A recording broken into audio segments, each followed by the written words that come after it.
Next is chapter number 8, first lecture of chapter number 8. The chapter number 8 is basically about waves, जिसमें हम waves की properties, waves की types, speed of wave को normally, what are the factors on speed of sound waves depend, and then waves in a string, wave in an organ pipe, और Doppler's effect को हम discuss करते हैं.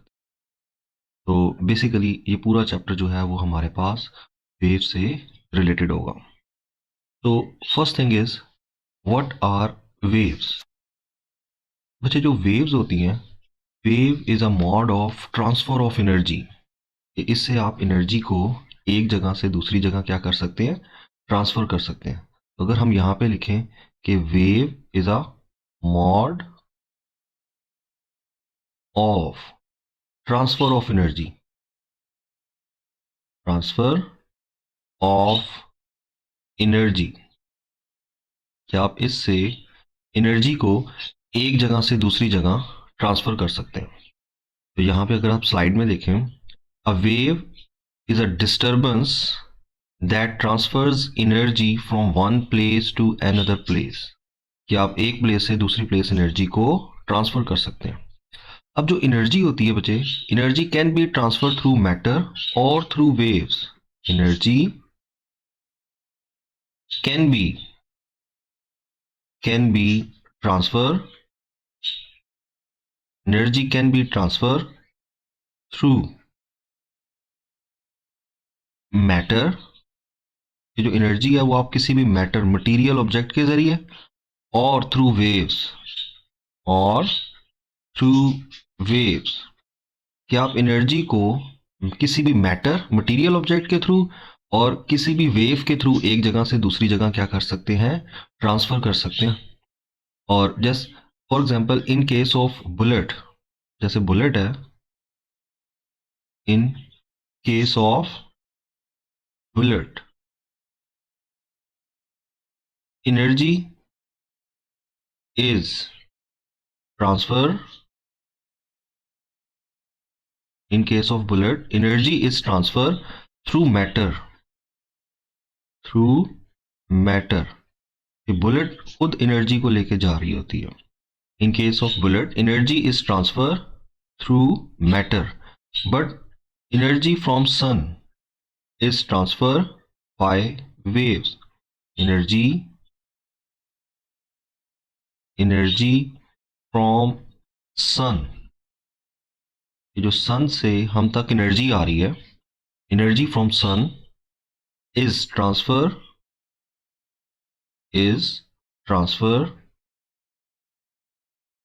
To waves या by waves. Energy from sun is transfer by waves. So इसका मतलब है wave transfers energy, wave transverse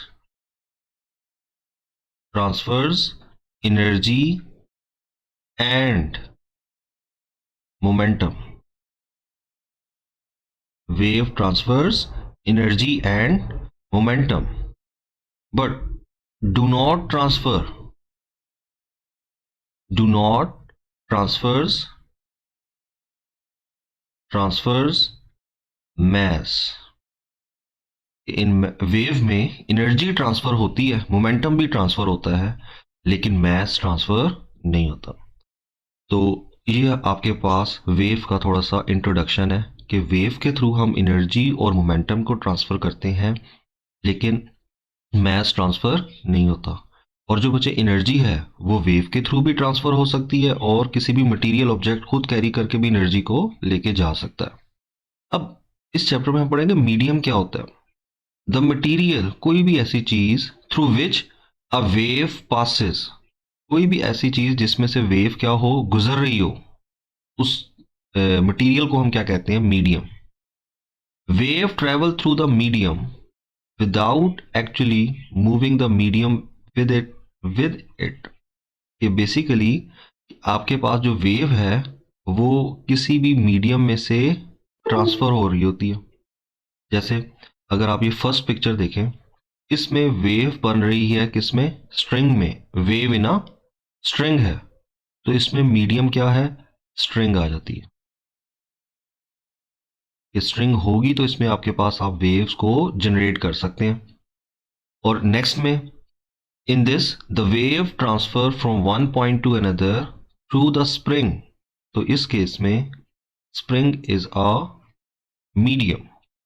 जबकि वाटर वेव्स में देखें, पानी में आप कोई भी स्टोन या कोई ऑब्जेक्ट फेंकते हैं तो इस तरह की वेव्स बन रही होती हैं। तो इसमें मीडियम क्या है? वाटर है। जबकि साउंड में एयर इज अ मीडियम होता है। उसका मतलब है हमें वेव को ट्रांसफर करने के लिए कोई ना कोई मीडियम भी रिक्वायर्ड होता है जिसमें से वेव पास आउट हो रही होती है। अब कुछ वेव्स को मीडियम रिक्वायर्ड होता है और कुछ वेव्स को मीडियम की जरूरत नहीं होती। So this is about the introduction of waves. Next is, तो इसका मतलब है वेव बेसिकली एनर्जी को ट्रांसफर करती है। Wave transfers energy and momentum but do not transfers mass. Next is waves. There are two main types of waves. First one is mechanical wave. Mechanical wave, and the second type is electromagnetic waves. और एक और third type भी होती है जिसको मैं आपको यहां पे ले देता हूं। Third type is matter wave.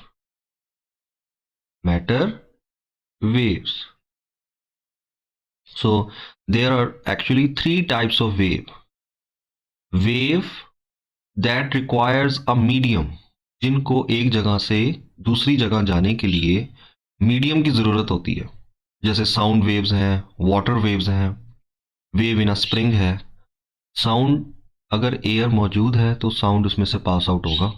In vacuum कोई भी मीडियम नहीं है तो साउंड ट्रैवल नहीं करता। तो इस तरह की वेव्स जिनको मूव होने के लिए, प्रोपोगेट करने के लिए मीडियम रिक्वायर्ड हो, कि मीडियम होगा देन दे ट्रैवल, उस तरह की वेव्स को हम मैकेनिकल वेव्स कहते हैं। और electromagnetic waves that do not require a medium for their propagation, इनको मीडियम की जरूरत नहीं होती। जैसे सन से लाइट हम तक आ रही है, अर्थ तक पहुंच रही है, तो बीच में वैक्यूम है, तो वैक्यूम में से भी लाइट ट्रैवल होके आ रही है।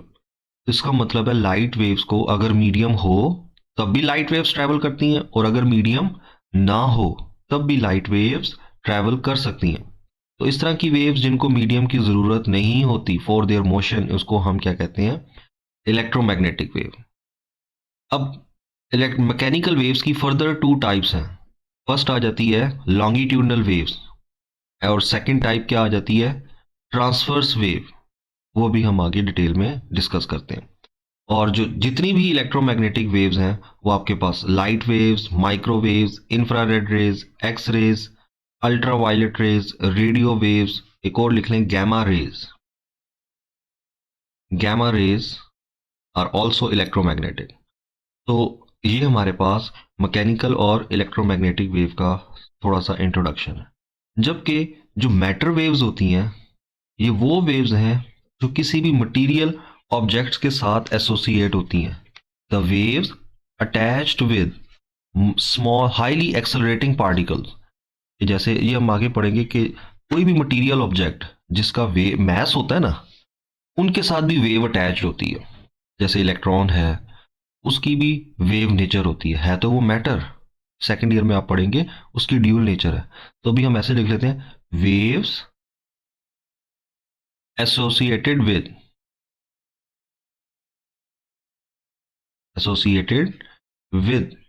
मैटर। कि जो मैटर्स के साथ, मटेरियल ऑब्जेक्ट के साथ जो वेव अटैच्ड होती है उसको हम मैटर वेव्स कहते हैं। और इसका कॉन्सेप्ट हमने किसने दिया था? De Broglie give the concept. De Broglie give the concept कि जो आपके पास हाईली एक्सेलरेटिंग पार्टिकल्स हैं लाइक इलेक्ट्रॉन, प्रोटॉन, उनके साथ तो ये वेव ऑब्जर्वेबल होती है। जैसे अब हम लोगों का मैस है तो हमारे साथ भी वेव अटैच्ड है, हमारी भी वेव नेचर है। लेकिन क्योंकि मैस हमारा ज़्यादा है तो इसलिए वो ज़्यादा ऑब्जर्वेबल नहीं होती। ये आगे आप सेकेंड ईयर में इसको डिस्कस करते हैं। तो basically there are of three types, mechanical waves, electromagnetic waves, matter waves. और फर्स्ट ईयर में आपने याद रखना है कि आप दो को ही फोकस करते हैं, मैकेनिकल को और इलेक्ट्रोमैग्नेटिक को। तो मैकेनिकल वेव्स वो वेव्स हैं जिनको मीडियम की ज़रूरत होती है फॉर देयर मोशन, जबकि इलेक्ट्रोमैग्नेटिक वेव्स को मीडियम की ज़रूरत नहीं होती। अब इनका अगर आप डिफरेंस आ जाए तो आप, mechanical waves require material medium for their propagation, कि इनको मीडियम की ज़रूरत होती है कि अगर मीडियम होगा देन दे ट्रैवल, और अगर मीडियम नहीं है तो ये ट्रैवल नहीं कर सकती हैं। ठीक है, require some medium for their propagation, जबकि इलेक्ट्रोमैग्नेटिक वेव्स को मीडियम की जरूरत नहीं होती। सेकंड, मैकेनिकल वेव्स कैसे प्रोड्यूस होती हैं? Form due to vibration of the particles of the medium, कि जब मीडियम के पार्टिकल्स वाइब्रेट करते हैं, जैसे एयर के पार्टिकल्स हैं, वाटर के पार्टिकल्स हैं, ठीक है, जब वो वाइब्रेट करेंगे उनकी वाइब्रेशन से एनर्जी ट्रांसफर होगी। जबकि इलेक्ट्रोमैग्नेटिक वेव्स में form due to varying electric and magnetic field, जब electric field and magnetic field change हो रही होगी, उसके चेंज होने की वजह से इलेक्ट्रोमैग्नेटिक वेव्स जनरेट होंगी। Third point, speed of sound wave is low. Actually just normally mechanical are, जैसे sound waves is also mechanical wave, और उनकी speed 332 metre per second at 0 degree centigrade हम लेते हैं इन एयर, जबकि electromagnetic waves जो हैं उनकी स्पीड बहुत ही हाई है, 3 into 10⁸ metre per second in vacuum. Next, can be transverse, ये ट्रांसफर्स भी हो सकती हैं, और लॉन्गिट्यूडनल इन नेचर, मतलब means they have of two types, transverse wave and longitudinal wave. जबकि जो इलेक्ट्रोमैग्नेटिक वेव्स होती हैं they propagate in form of, they have a transverse nature. अब हम पढ़ते हैं ट्रांसफर्स क्या होती हैं और लॉन्गिट्यूडनल वेव्स क्या हैं। So there are of two types of, आपके पास मैकेनिकल वेव्स हैं, इलेक्ट्रोमैग्नेटिक वेव्स हैं। मैकेनिकल की आगे फर्दर टू टाइप्स आ जाती हैं। Next is transverse wave. Transverse wave बचे, जैसे हमारे पास एक स्ट्रिंग हो जिसको हमने ना एक एंड से क्या कर दिया है, फिक्स कर दिया, और इसके दूसरे एंड को हम क्या करते हैं, मूवेबल रखते हैं। तो अब देखें, जब आप मूवेबल एंड से इसको डिस्टर्ब करेंगे ना तो स्ट्रिंग इस तरह से वाइब्रेट होगी, और ये एनर्जी को एक जगह से दूसरी जगह ट्रांसफर भी करेगी। तो अब जरा देखें मीडियम के पार्टिकल्स इसमें कैसे मूव कर रहे होंगे। Particles vibrate in a direction perpendicular to the direction of propagation of wave, मतलब इसमें मीडियम के पार्टिकल्स वेव की डायरेक्शन के परपेंडिकुलरली वाइब्रेट कर रहे होते हैं। Particles of medium vibrate perpendicularly to the direction of propagation of wave.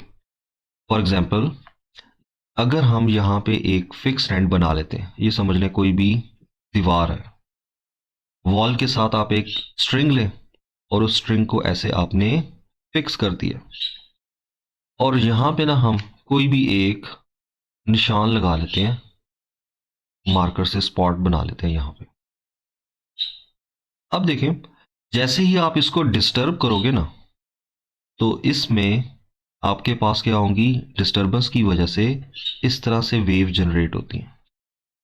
Mean they transfers energy from one point to another. अब एनर्जी कहाँ पे जा रही है, टूवर्ड्स राइट ट्रांसफर हो रही है। अगर यहाँ से अगर इस आपने पकड़ा हो इस साइड से भी तो आपको फील होगा कि एनर्जी ट्रांसफर हो रही है। लेकिन क्या ये पार्टिकल भी आगे को जाएगा, जो हम, सॉरी पार्टिकल कह रहा हूं, जो हमने ये मार्कर से निशानी लगाई थी, ये बचे आगे नहीं जाएगी, ये उसी जगह पे ही रहेगी। अब आइदर ये ऊपर की तरफ मूव करेगा पॉइंट, या नीचे की तरफ मूव कर रहा होगा। इसी तरह यहां पे जो पार्टिकल होगा वो अपवर्ड जा रहा होगा या डाउनवर्ड। सेम विद जो यहाँ पे पार्टिकल है वो भी अपवर्ड या डाउनवर्ड मूव कर रहे होंगे, क्योंकि जो हमने निशान लगाया था, वेव तो आगे की तरफ ट्रेवल हो रही है, लेकिन वो जो हमने निशान लगाया है वो आगे की तरफ नहीं चला जाएगा, वो उसी जगह पे अप एंड डाउन वाइब्रेट करेगा। तो जितने भी पार्टिकल्स हैं वो अप एंड डाउन वाइब्रेट कर रहे हैं, जबकि वेव कहां पे जा रही है इस केस में, टूवर्ड्स राइट। ऐसे बना लेते हैं, wave is moving towards right because the energy is transferred, जबकि मीडियम के पार्टिकल्स उसकी डायरेक्शन के परपेंडिकुलरली बचे वाइब्रेट कर रहे हैं। तो इस तरह की वेव्स को, जिसमें particles of medium vibrate perpendicularly to the direction of propagation of wave, are called transverse wave. और बच्चे जो ट्रांसवर्स वेव होती हैं, they propagate in form of crust and trough. They propagate in form of crust and trough. अब आ जाते हैं longitudinal wave. जो लॉन्गिट्यूडनल वेव्स होती हैं उसमें पार्टिकल्स परपेंडिकुलर की बजाय पैरेलली वाइब्रेट कर रहे होते हैं। Particles vibrate in a direction parallel to the direction of propagation of wave. इसमें आपने याद रखना है, ट्रांसवर्स में मीडियम के पार्टिकल्स परपेंडिकुलरली वाइब्रेट कर रहे होते हैं, जबकि लॉन्गिट्यूडनल में मीडियम के पार्टिकल्स पैरेलली वाइब्रेट कर रहे होंगे। अब इसकी एग्जांपल हम ऐसे लेते हैं, फॉर एग्जांपल ये आपके पास एक स्टोन है, इसको हमने एक स्प्रिंग के साथ क्या कर दिया, अटैच किया, फिर एक और स्टोन लगा दिया, एंड सेम विद एक और स्प्रिंग आपने लगाया और यहाँ पे भी एक और स्टोन लगा दिया, एंड देन इस तरह से हमने ना एक स्प्रिंग और स्टोन्स को कनेक्ट किया हुआ है। This is a first stone, second stone, third stone and fourth stone. अब देखें, जैसे ही आप ए वाले को स्ट्रेच करते हैं, मतलब आपने ए वाले को स्टोन को पीछे की तरफ स्ट्रेच किया और स्ट्रेच करने के बाद आप रिलीज करें, तो ये स्टोन जाके किसको हिट करेगा, बी वाले को, और अपनी एनर्जी किसको ट्रांसफर कर देगा, बी वाले स्टोन को, जिसकी वजह से बी वाला डिस्टर्ब होगा और किसको अपनी एनर्जी ट्रांसफर करेगा, सी वाले की तरफ, आगे की तरफ प्रोपोगेट करेगा और एनर्जी ट्रांसफर हो रही है। ई में जो लिख रहा हूं उसका मतलब एनर्जी ट्रांसफर हो रही है। सेम विद, अगर बिल्कुल ही आइडियल केस है तो सी को जाके जब वो हिट करेगा तो वो सी वाला आगे की तरफ मूव करेगा और अपनी एनर्जी किसको ट्रांसफर करेगा, डी वाले को। तो अब जरा देखें, मीडियम के पार्टिकल्स कहां पे जा रहे हैं, आगे की तरफ, मतलब स्टोन आगे से आगे एनर्जी को कैरी करके लेके जा रहे हैं, और एनर्जी भी कहां पे जा रही है, उसी ही डायरेक्शन में जा रही है। तो इस तरह की वेव्स जिसमें मीडियम के पार्टिकल्स वेव की डायरेक्शन के पैरेलली मूव करें, या इसको आप लिख सकते हैं बैक एंड फोर्थ मूव करें, क्योंकि उसमें एक्सपेंशन कंप्रेशन होनी है ना, तो इसको हम क्या कहेंगे, लॉन्गिट्यूडनल वेव। तो इसमें मीडियम के पार्टिकल्स और वेव की डायरेक्शन सेम होती है, जबकि ट्रांसवर्स में मीडियम की डायरेक्शन वेव की डायरेक्शन के परपेंडिकुलरली होती है। नेक्स्ट, जबकि बच्चे transverse wave crest and trough की फॉर्म में मूव करते हैं और longitudinal wave compression and rarefaction की फॉर्म में मूव करते हैं। जैसे स्प्रिंग, जैसे ही आप स्ट्रेच करेंगे मीडियम के पार्टिकल्स एक दूसरे से दूर दूर हो जाएंगे, जैसे ही आप रिलीज करेंगे वो कंप्रेस हो जाएगा, this region is called compression. तो क्रस्ट क्या होता है, the portion of wave above the mean level, इसको हम क्रस्ट कहते हैं, and the portion of transverse wave below the mean level is called trough. जबकि compression, the portion of longitudinal wave where particles of medium come close to each other and then particles of medium are further apart, far away, are called rarefaction. Compression, rarefaction, compression, rarefaction. So in this way longitudinal waves and transverse wave propagates. तो अभी हमने mechanical waves, transverse wave पढ़ी थी, फिर उनके बाद mechanical और transverse wave की मैकेनिकल वेव्स की हमने फिर टाइप्स की हैं, and they are of two types. अब देखिए, जो लॉन्गिट्यूडनल वेव्स हैं वो जब मीडियम के पार्टिकल्स एक दूसरे के क्लोज्ड हो जाते हैं उस रीजन को हम क्या कहते हैं, कंप्रेशन। और जहां पे मीडियम के पार्टिकल्स एक दूसरे से अवे होते हैं उस रीजन को हम क्या कहते हैं, rarefaction. Compression, rarefaction, compression, rarefaction. In this way, the longitudinal waves propagate. जबकि ट्रांसवर्स वेव, अगर ये इसका हम मीन पोजीशन बना देते हैं, this is the mean level, तो portion above is called crust and the portion below the mean is called trough. Next is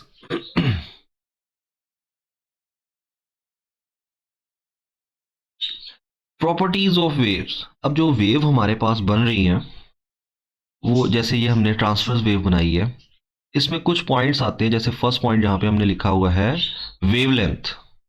wavelength क्या होता है, the distance between two identical points on consecutive waves. जो दो identical positions होती हैं, जैसे ये वाली पोजीशन पीक लेवल है क्रस्ट का, और ये भी क्रस्ट का क्या है, पीक है, सो दे आर आइडेंटिकल। तो इनके दरमियान में जो डिस्टेंस होता है उसको हम क्या कहते हैं, वेवलेंथ। तो इस तरह अगर ये वाला पॉइंट लें और इसका ये आइडेंटिकल पॉइंट इस जगह पे आएगा, तो इनके दरमियान में भी जो डिस्टेंस होगा उसको हम क्या कहेंगे, वेवलेंथ कहेंगे। The distance between two consecutive identical points, उनको हम वेवलेंथ कहते हैं।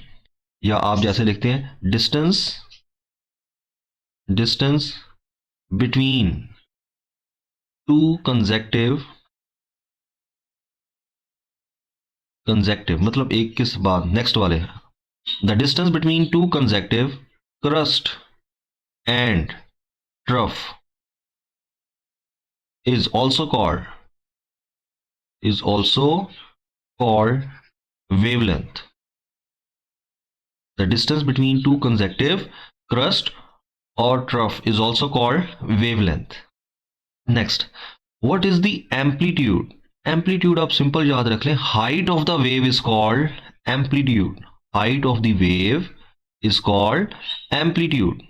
या maximum distance covered by wave on either side of mean position. The distance between origin, mean level, and crust or trough, peak of crust and trough कहना चाहिए। ये जो height maximum distance होता है ना वेव का, आइदर क्रस्ट की तरफ या आइदर ट्रफ की तरफ, that maximum distance is called amplitude. Next is frequency, number of waves that passes a point per unit time, कि किसी भी टाइम में कितनी नंबर ऑफ वेव्स किसी सर्टेन पॉइंट से क्या हो रही हैं, पास आउट हो रही हैं, उसको हम क्या कहते हैं, फ्रीक्वेंसी कहते हैं। Next, speed, the distance covered by wave per unit time is also called speed. आगे हम इनको फर्दर डिटेल में करते हैं। तो अभी ये जस्ट कुछ पॉइंट्स थे वेव से रिलेटेड।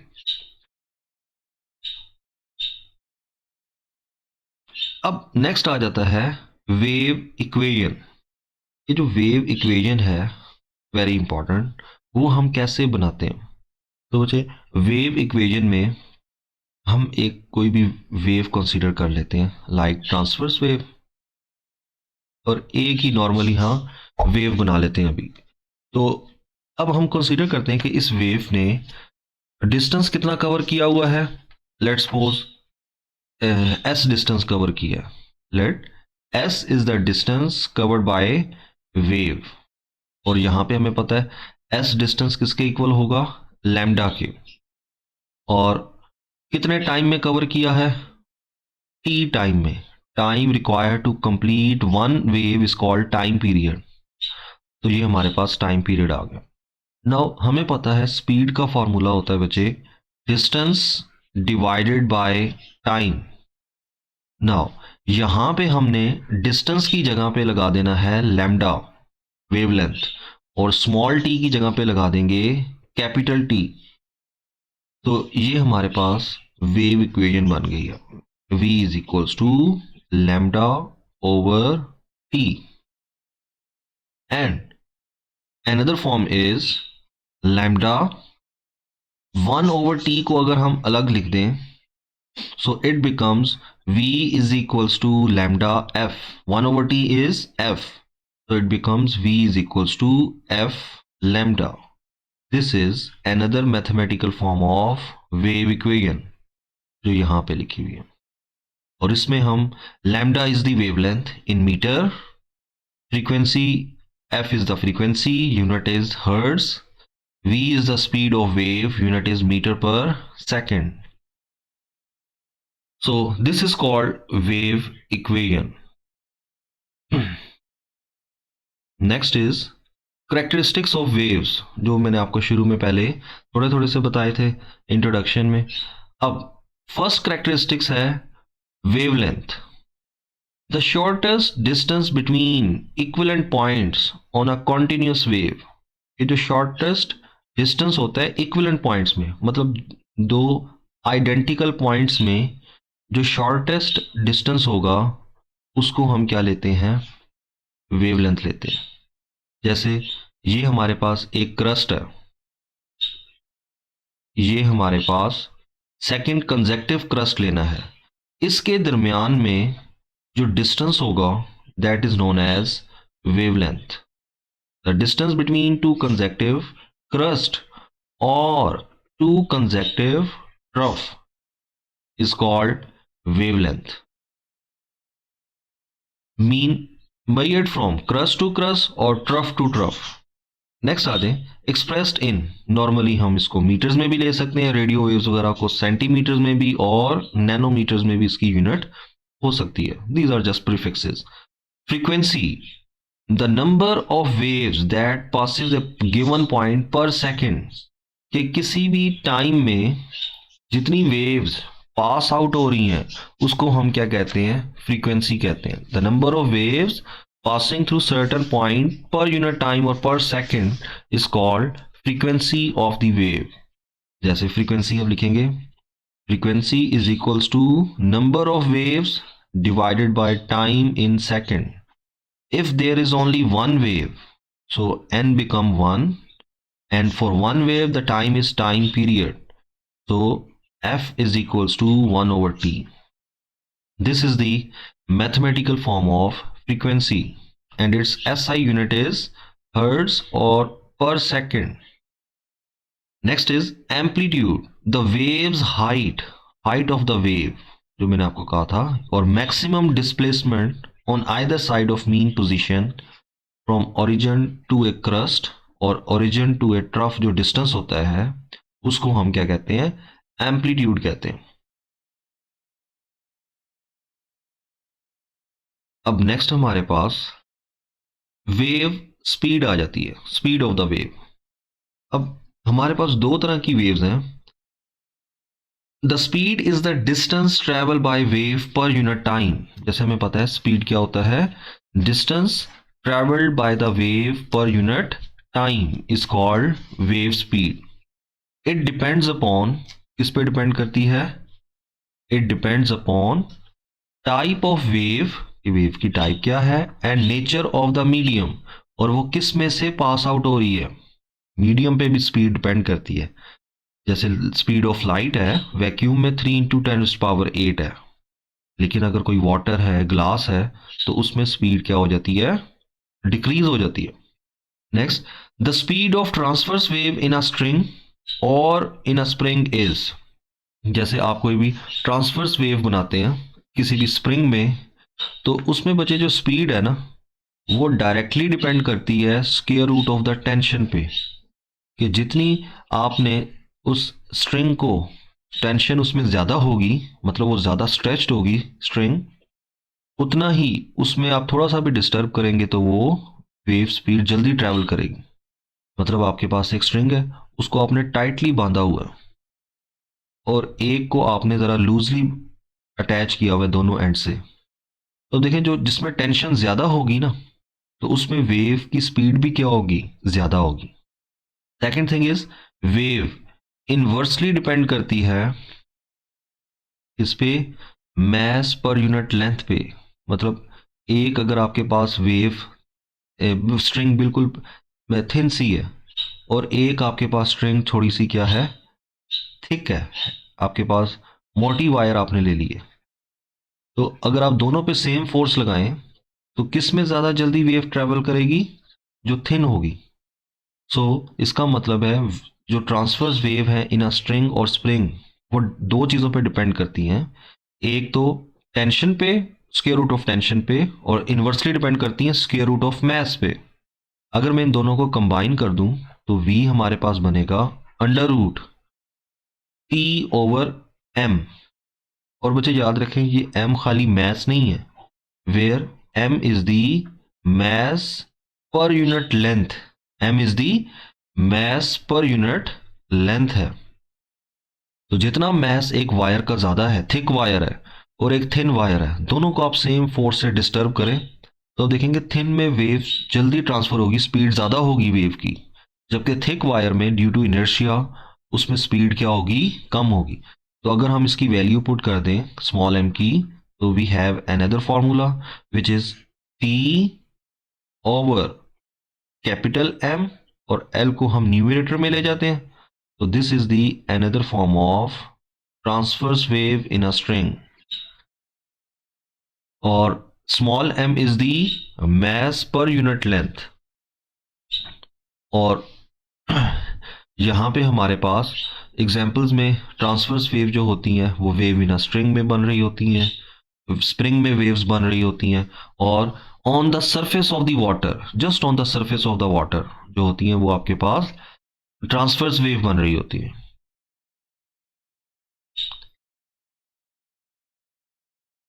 नेक्स्ट इज, ये अभी तक हमने यहां तक किया है स्पीड ऑफ ट्रांसवर्स वेव। अब नेक्स्ट है, thus the speed of transverse wave is in a well stretched and in a thin string is greater as compared to the आपके पास जो loosely and thick one string होगी उसमें, जैसे मैं आपको बता रहा था कि वेव की स्पीड थिन और स्ट्रेच्ड वायर में ज्यादा होगी as compared to thick and loosely wound, loosely attached. Next is speed of compression और लॉन्गिट्यूडनल वेव्स।